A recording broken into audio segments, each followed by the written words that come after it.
আল্লাহর দিকে তাকিয়ে শেভ করিয়েন না। দেখেন এটা অনেক কিছু না, এমন না যে শেভ করলে আপনি একবারে কাফের হয়ে গেছেন, মুশরিক হয়ে গেছেন, এমন না। লজ্জা থাকা উচিত। কিভাবে কাটতেছেন এটাকে ভাই? কিভাবে ক্যাফ মহিলার ওঠে না, আপনার ওঠে, কেমনে কাটতেছেন ভাই?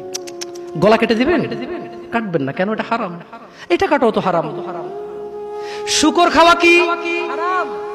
এই যুবক তুমি দাও, সবাই লক্ষ্য করবেন না, ওকে কেউ ভিডিও করিও না, পরে লজ্জা পাবে ইন্টারনেট আসলে। তোমাকে এখন শুকরের মাংস দেবো, খাবা? কেন খাবা না? জোরে বলো। আপনি শুকরের মাংস খাবেন? আপনি কুকুরের মাংস খাবেন? কেন খাবেন না? কেন? কেমন হারাম? শুকরের মাংস খাওয়া কি হারাম? এই এখানে তাহলে আমি বলছি না, কেউ কি রাজি হবে তার বোনের সাথে জানা করতে? কেন? কেন? কেন? কেন? তো নামাজ না পড়া কি? শুকরের মাংস খাচ্ছ না হারাম দেখে নামাজ ছেড়ে দিচ্ছ, অথচ এটা তো হারাম।